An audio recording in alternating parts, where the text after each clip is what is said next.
తెలంగాణ ఆవిర్భావ దినోత్సవాన్ని పురస్కరించుకొని రాష్ట్ర వ్యాప్తంగా ఈరోజు ప్రతి పల్లె నుంచి రాజధాని వరకు సంబరాలు పండుగ జరుపుకుంటున్న సందర్భం లోపల చాలా సంతోషంగా ఉంది.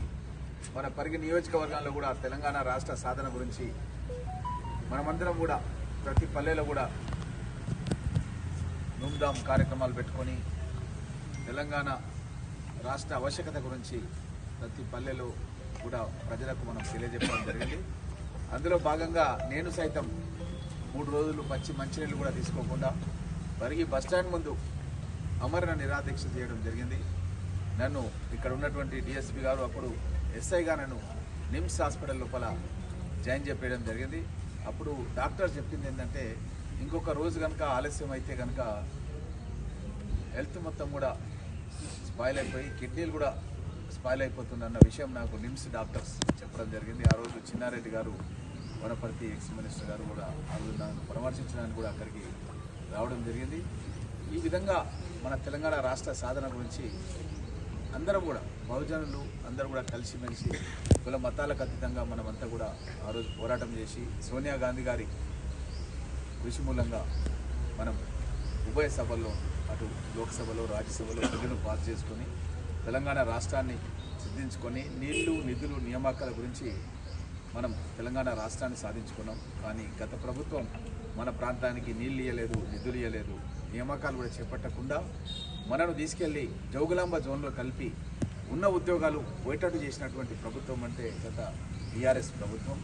దాని గురించి నేను మళ్ళీ రేవంత్ రెడ్డి గారు ముఖ్యమంత్రి అయిన తర్వాత నీళ్ళ గురించి మన పాలమూరు రంగారెడ్డిలో అంతర్భాగమైనటువంటి కొందుర్గు పరిగి లక్ష్మీదేవిపల్లి ప్రాజెక్టు సాధనకు భూసేకరణకు నిధులు 587 కోట్ల రూపాయలు గత 15 రోజుల క్రితం క్యాబినెట్ మీటింగ్ లోపల శాంక్షన్ చేయించుకోవడం జరిగింది. ముఖ్యమంత్రి గారు కూడా ఈ 2-3 రోజులనే రివ్యూ ప్రోగ్రామ్ కూడా ఎక్కడి నుంచి అయితే మన నీళ్లు స్టార్ట్ అవుతున్నాయో అక్కడ నుంచి అన్ని ప్రాజెక్ట్ సైట్స్ కూడా రివ్యూ ప్రోగ్రామ్ కూడా తీసుకోవడం జరిగింది. దాంట్లో భాగంగా మన పరిగి నియోజకవర్గంతో పాటు వికారాబాద్, తాండూరు, అదేవిధంగా షాద్నగర్, చెవెలకు కూడా సాగునీరు తాగునీరు కూడా భవిష్యత్తు లోపల తప్పకుండా వస్తుందన్న విషయాన్ని తెలియజేస్తూ ఈ నీళ్ళే కాకుండా నిధుల గురించి కూడా మన ప్రాంతానికి అభివృద్ధి చేయాలంటే రోడ్లు కానీ ఇంకా మన ప్రాంతానికి పరిశ్రమలు కానీ ఇవన్నీ కూడా రావాలంటే పెద్ద ఎత్తున నిధులు ప్రభుత్వం ఇవ్వాలి. దానికి సంబంధించి కూడా మనం చూస్తున్నటువంటి పరిగి నుంచి వికారాబాద్ రోడ్ కానీ, పరిగి నుంచి షాద్నగర్ రోడ్ కానీ, అప్పా జంక్షన్ నుంచి మన్నెగూడ కానీ, మన్నెగూడ నుంచి కూడా మన కర్ణాటక బార్డర్ వరకు కూడా రావులపల్లి వరకు కూడా ఇవన్నీ కూడా రోడ్స్ శాంక్షన్ చేయించుకున్నాం. గడ్సింగాపూర్ నుంచి రంగారెడ్డిపల్లి వరకు, లాల్పాడ్ నుంచి చిట్టంపల్లి వరకు పెద్ద ఎత్తున అంటే చరిత్రలో ఎక్కడ కూడా లేని విధంగా భవిష్యత్తులో కూడా అవసరం రాని విధంగా వందలు వేల కోట్ల రూపాయలతోనే మనము ఈరోజు పనులన్నీ కూడా మన నియోజకవర్గంలో పెద్ద ఎత్తున నిధులు తీసుకొచ్చి మనం పనులు చేస్తున్నాం. మన నియోజకవర్గంలోనే పూడూరులో 3,000 కోట్ల రూపాయలతో ఒక నేవీ ప్రాజెక్ట్ శాంక్షన్ చేయించుకున్నాం. మా ఇంట్లో మా అన్ననే ఎయిర్ ఫోర్స్లో పనిచేసిండు, మా చిన్నాన్న కర్నల్గా పాకిస్తాన్ వార్, చైనా వార్లో కూడా పార్టిసిపేట్ చేసిండు, మా పెద్దన్న కూడా అడిషనల్ ఎస్పీ నల్గొండ కూడా పనిచేసి రిటైర్డ్ అయ్యాడు. కాబట్టి నేను ఎప్పుడు కూడా ఏమంటాను అంటే మన దేశం గురించి సైన్యం ముఖ్యం, అదేవిధంగా మనకు పోలీసులు కూడా మన యొక్క ప్రాంతంలో ఉన్నటువంటి లా అండ్ ఆర్డర్ కానీ, శాంతి భద్రతలు కానీ ఇవన్నీ కూడా కాపాడాలంటే పోలీసులు కూడా బాధ్యతాయుతమైన ఉద్దేశంతోనే మనం మన నేవీ ప్రాజెక్టు గురించి కానీ, మన ప్రాంతంలో పోలీస్ కార్యాలయాలు ఏర్పాటు చేయడంలో కానీ దానిపైన నేను ప్రత్యేక శ్రద్ధ వహించడం జరుగుతుంది. 3,000 కోట్లతో నేవీ ప్రాజెక్టు పెద్ద ఎత్తున నిర్మాణం జరుగుతుంది. ఇప్పుడు జరుగుతున్నటువంటి యుద్ధంలో నేవీ పాత్ర అన్నది చాలా పెద్ద ఎత్తున ఉంది. ఎందుకంటే ఈ అండర్ గ్రౌండ్ సబ్మెరీన్స్ ఏదైతే ఉంటాయో, అండర్ వాటర్ సబ్మెరీన్స్ ఏదైతే ఉంటాయో, ఈ సబ్మెరీన్స్కి నావిగేషన్ టెక్నాలజీ మూలంగా communication network prime minister office నుంచి, డిఫెన్స్ మినిస్టర్ ఆఫీస్ నుంచి ఉంటుంది. వాళ్ళు ఎప్పుడు యుద్ధం చేయాలన్నా ఏ దిశలో యుద్ధం చేయాలి, ఎట్లా చేయాలి, ఎట్లయితే ఇప్పుడు మనం లొకేషన్ పెట్టుకొని ఎక్కడ ఇల్లున్నా సరే మనం వెళ్ళిపోతున్నాం ఆ లొకేషన్ చూసుకుంటూ వెహికల్లో. అదేవిధంగా యుద్ధంలో కూడా ఈ నావిగేషన్ టెక్నాలజీ మూలంగా ఎక్కడైనా మనము డ్రోన్ ద్వారా, మ్యాన్లెస్ డ్రోన్ ద్వారా అటాక్ చేయాలంటే కరెక్ట్ స్పాట్ ఫిక్స్ చేసి మనం కనుక అటాక్ చేస్తే డైరెక్ట్గా పోయి అక్కడ మొత్తం డిమాలిష్ అయిపోతాయి. అది ప్యాలెస్ ఉన్నా ఏమున్నా డిమాలిష్ అయిపోతుంది. అట్లాంటి టెక్నాలజీని డ్రైవ్ చేయాలంటే మన పరిగి కాన్స్టిట్యున్సీ పూడూరు నుంచే ఈ నేవీ ప్రాజెక్ట్ మూలంగానే ఇది వీలవుతుంది.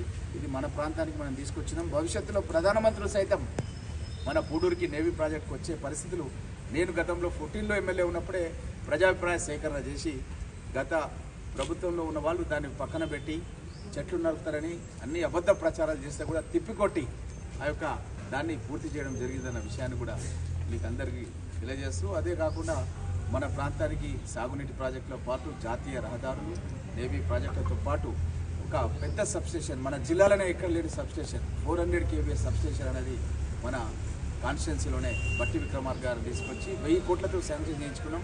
220 kVA సబ్స్టేషన్ కూడా ఆల్రెడీ దాన్ని ఇనాగ్రేషన్ చేయించుకున్నాం. 18 33/11 సబ్స్టేషన్స్ ఎట్లయితే మనం కుంకులగడ్డ దగ్గర ఒకటి, జాఫర్పల్లి దగ్గర ఒకటి ఎట్లా పెట్టినామో అలాంటివన్నీ కూడా శాంక్షన్ చేయించుకోవడం జరిగిందన్న విషయాన్ని కూడా మీకు అందరూ కూడా తెలియజేస్తూ, అదేవిధంగా మన ప్రాంతంలో ఉన్నటువంటి అయితే పేద ప్రజలు ఎస్సీలు, ఎస్టీలు, బీసీలు వెనకటి నుంచి కూడా ఎవరైతే భూస్వాముల ద్వారా భూములు అన్యాక్రాంతం భూస్వాముల ప్రభుత్వపరమైనాక కూడా ఇప్పుడు కూడా ధరణిని అడ్డం పెట్టుకొని గతంలో ఉన్న భూస్వాముల పేర్లు అక్కడక్కడ రావడం జరుగుతుంది.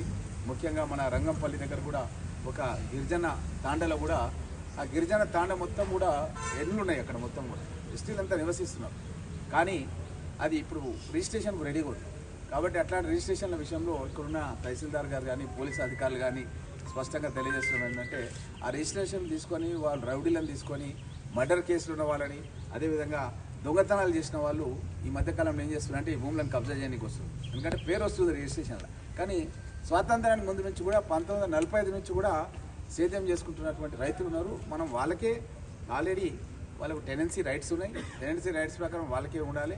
ఈ మధ్యకాలంలో మన కాన్స్టిట్యున్సీలో ఇట్లాంటి వాళ్ళు కొంతమందిని ముంగల పెట్టి వేరే కాన్స్టిట్యున్సీలో మన కొడంగల్ కాన్స్టిట్యున్సీ, అదేవిధంగా వికారాబాద్ కాన్స్టిట్యున్సీ నుంచి ఎస్సీలను, ఎస్టీలను ముంగల పెట్టి వాళ్ళు దొంగతనంగా ఈ యొక్క భూములు కబ్జా చేసే ప్రయత్నం చేస్తున్నారు. కాబట్టి దీని విషయంలో కూడా ఇక్కడ ఉన్నటువంటి పోలీసు అధికారులు, రెవెన్యూ అధికారులు, ఇక్కడ ఉన్నటువంటి ప్రజాప్రతినిధులు కూడా మనమంతా కూడా ఉండి మన ప్రాంతంలో ఉండే పేద రైతులు ఎప్పటి నుంచో వెనకటి నుంచి వాళ్ళు దున్నుకుంటూ ఉంటే మనం వాళ్ళకి పట్టాలు ఇప్పించే ప్రయత్నం చేయాలి తప్ప ఈ యొక్క వాళ్ళు ఏదైతే ల్యాండ్ హక్కులు కోల్పోయిన వాళ్ళు సరళాదేవి అని చెప్పి ఆమెకు 5,000 ఎకరాల భూమి ఉంది.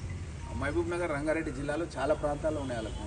ఆ భూములన్నీ ఎప్పటికో గవర్నమెంట్ ఆల్రెడీ వాళ్ళకి టెనెన్సీ ఇచ్చేసింది. ఇంకా కొంతమంది పెండింగ్ ఉన్నాయి వివిధ కారణాల వల్ల. అలాంటి వాళ్ళకి మనం రక్షణగా ఉండాలి. కానీ ఈ హైదరాబాద్ నుంచి వచ్చి రౌడీలు వీళ్ళంతా వచ్చి ఇక్కడ కబ్జాలు చేసే ప్రయత్నం చేస్తున్నారు. కాబట్టి ఎట్టి పరిస్థితుల్లో కూడా అలాంటి వాళ్లకు మనం ఎంకరేజ్ చేయొద్దు అన్న విషయాన్ని మీకు అందరూ కూడా తెలియజేస్తూ, మన పరిగి నియోజకవర్గంలో 50,000 కోట్లతో అభివృద్ధి కార్యక్రమాలు తీసుకొస్తున్నాం. ఒక రీజనల్ రింగ్ రోడ్ కూడా మన రాకంచర్ల ప్రాంతం నుంచి ఈ రీజనల్ రింగ్ రోడ్ ఇతర జిల్లాలకు పోవడానికి కూడా దగ్గర 35,000 కోట్ల రూపాయలు ఖర్చు అవుతుంది. దాని చుట్టుముట్టు ఒక ట్రైన్ సౌకర్యం కూడా ఉంటుంది.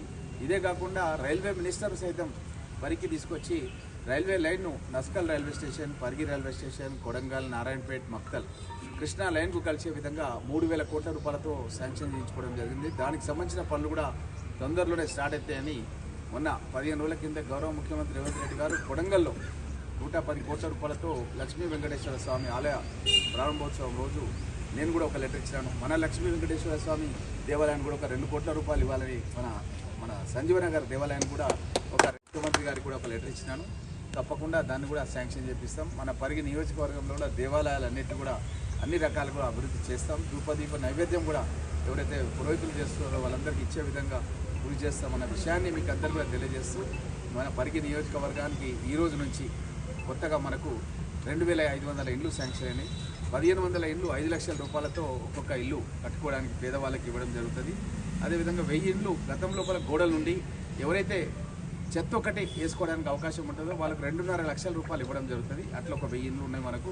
కాబట్టి ఈ కొత్త పథకాలను కూడా మీరందరూ దాన్ని మీ వివరాలన్నీ కూడా మీ యొక్క గ్రామంలో ఉన్న ఇందిరమ్మ కమిటీ సభ్యులు, ప్రజాప్రతినిధులు అందరూ కలిసి నాకు సబ్మిట్ చేస్తే మండల అధ్యక్షుల ద్వారా వారన్నిటి కూడా శాంక్షన్స్ కూడా చేసి తొందరలోనే ఆ పనులు కూడా స్టార్ట్ చేస్తాం. నిన్నటి వరకే 3,500 ఇండ్ల గృహప్రవేశం నియోజకవర్గంలో దగ్గర జరిగింది. రాష్ట్ర వ్యాప్తంగా 1,00,000 ఇండ్ల గృహప్రవేశం జరిగింది. 4.5 లక్షల ఇండ్లు శాంక్షన్ అయ్యి వివిధ దశల లోపల పనులు కొనసాగుతున్నాయి. గత ప్రభుత్వంలో మన నియోజకవర్గంలో ఒక్క ఇల్లు కూడా గృహప్రవేశం జరగలేదు. ఈరోజు పేదవాళ్లకు ఇల్లు కట్టియడమే కాకుండా ఆ ఇంట్లో ఉండే వాళ్లకు 3 పూటల అన్నం తినిపించాలనే ఉద్దేశంతో వాళ్ళకు 30-40 కిలోల రూపాయల బియ్యం, అదేవిధంగా ఇంటికి కరెంటు ఉచితంగా ఇవ్వడం, ఇంట్లో రైతులు ఉంటే రుణమాఫీ చేయడం, రైతులకు పంట సాయం కింద రైతు భరోసా పథకం కింద ఏడాదికి 12,000 రూపాయలు ఇప్పటివరకు 4వ ఏయడం జరుగుతుంది. ఇవే కాకుండా మహిళా సంఘాలు ఉంటే వాళ్ళకు వడ్డీ లేని రుణాలు ఇవ్వడం, ఈ విధంగా చేస్తూ రేషన్ కార్డు లేని వాళ్ళందరూ కూడా రేషన్ కార్డు ఇస్తూ, అదేవిధంగా రేషన్ కార్డును కూడా ఇన్సూరెన్స్ చేయడం జరిగింది. ప్రతి రేషన్ కార్డు 1,02,00,000 కుటుంబాలు తెలంగాణ రాష్ట్ర వ్యాప్తంగా ఉంటే అన్ని కుటుంబాలను ఇన్సూరెన్స్ ఈ రోజు నుంచి చేయడం జరిగింది.